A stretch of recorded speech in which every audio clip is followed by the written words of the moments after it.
Assalamualaikum warahmatullahi wabarakatuh. Bertemu kembali dengan Ibu di PJJ Mapel IPS bab 1, Manusia, Tempat, dan Lingkungan. Baiklah anak-anak, sebelum memulai pembelajaran, terlebih dahulu marilah kita berdoa agar kelancaran kita di hari ini diberi kemudahan oleh Allah dalam belajarnya.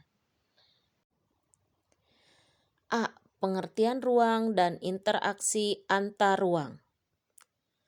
Kalian harus memahami apa sih itu ruang dan apa sih interaksi antar ruang. Ruang itu apa ya? Nah, jadi sebelum pembelajaran, Ibu akan beritahukan dulu apa tujuan pembelajaran hari ini, ya. Nah, kita simak bersama. Ini tujuan pembelajaran hari ini. Yang pertama, menjelaskan pengertian konsep ruang. Yang kedua, menjelaskan interaksi antar ruang. Yang ketiga, mampu menyebutkan syarat terjadinya interaksi antar ruang. Dan yang keempat, menyebutkan contoh interaksi antar ruang di daerah wilayah kalian sendiri, ya.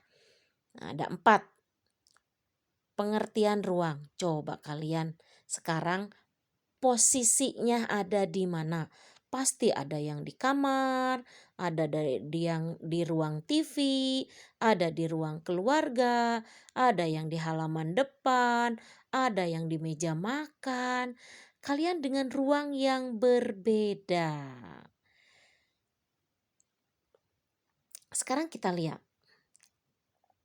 Ada daerah pegunungan, itu juga disebut ruang. Ada daerah perkotaan, itu juga ruang. Ada daerah sungai, itu juga disebut ruang. Ada daerah pedesaan, itu juga disebut ruang. Dan ada tempat tinggal khusus suku di Indonesia. Coba apa yang bisa dibedakan dari berbagai tempat tinggal tadi? Yang pertama jelas mata pencahariannya berbeda. Pantai akan berbeda dengan gunung. Seni budayanya juga akan berbeda. Aktivitas penduduknya juga akan berbeda. Alamnya jelas pasti berbeda. Gunung dan pantai beda gak? Pasti beda ya. Nah, jadi apa itu ruang? Ada yang bisa jawab? Nah, di sini ada ruang tempat manusia di daerah sungai. Ada tempat manusia bekerja itu di pabrik. Ada swalayan tempat manusia berbelanja. Ada manusia sedang menonton TV. Masih banyak ruang yang lainnya. Yuk kita simpulkan.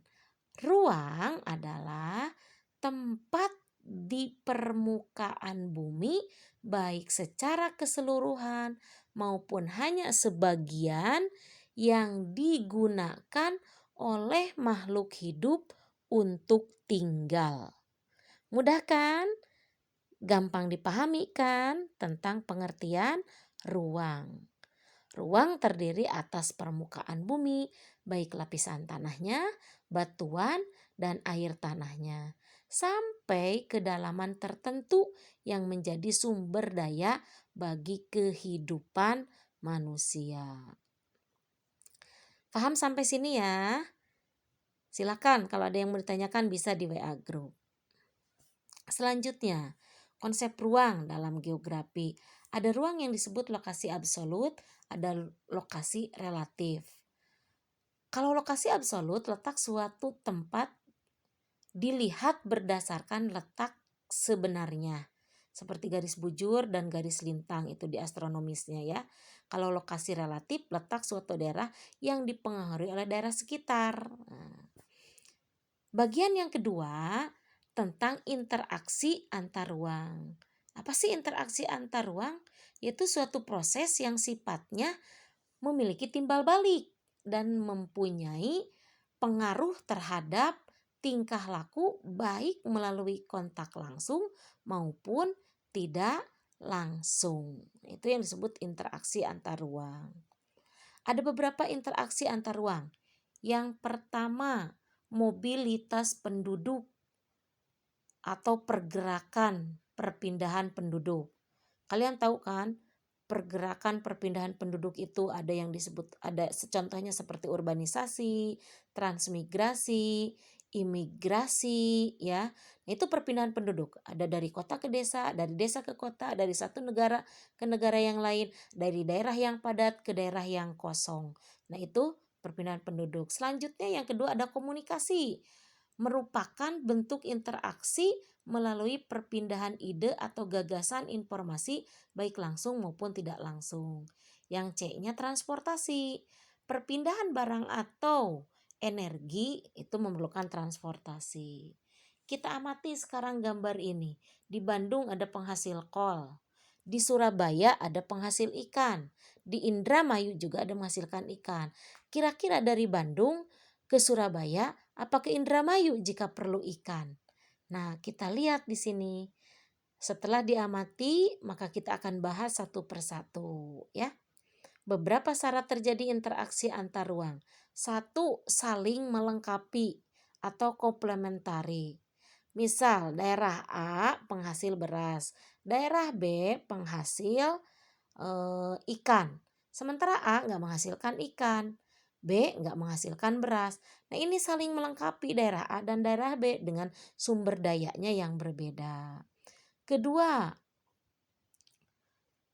ini kesempatan antara atau interplanetary. Yang satu penghasil sayuran minus ikan, yang satu penghasil ikan ya minus sayuran. Nah, ini daerah jarak menentukan. Manusia akan berpindah ke jarak yang lebih dekat. Yang ketiga, kemudahan transfer. Transferability. Nah, ini pergerakan perpindahan ini memerlukan transportasi. Jadi jarak itu juga menentukan, transportasi juga menentukan ya dalam perpindahan dalam kemudahan transfer ini. Kita lihat apa sih syaratnya dalam transferability ini. Yang pertama jarak mutlak maupun jarak relatif. Biaya transportasi lebih lebih jauh itu biaya transportasi lebih tinggi dan kelancaran transportasi ya. Nah, itu syarat perpindahan untuk kelancaran dalam kemudahan transfer. Baik anak-anak, untuk materi hari ini cukup sekian. Selanjutnya kalian kerjakan tugasnya. Hanya mengerjakan 4 soal. Satu, tentang pengertian ruang. Yang kedua, kamu mampu menjelaskan pengertian interaksi antar ruang. Yang ketiga, kamu mampu menyebutkan syarat terjadinya interaksi antar ruang. Yang keempat, sebutkan interaksi antar ruang di wilayah kamu. Sukabumi ya. Jangan lupa like, komen, dan subscribe. Bagi yang sudah terima kasih. Thank you untuk hari ini. Semoga pembelajaran di hari ini kalian bisa lebih baik, bisa lebih menyenangkan ya. Terima kasih atas perhatiannya. Wassalamualaikum warahmatullahi wabarakatuh.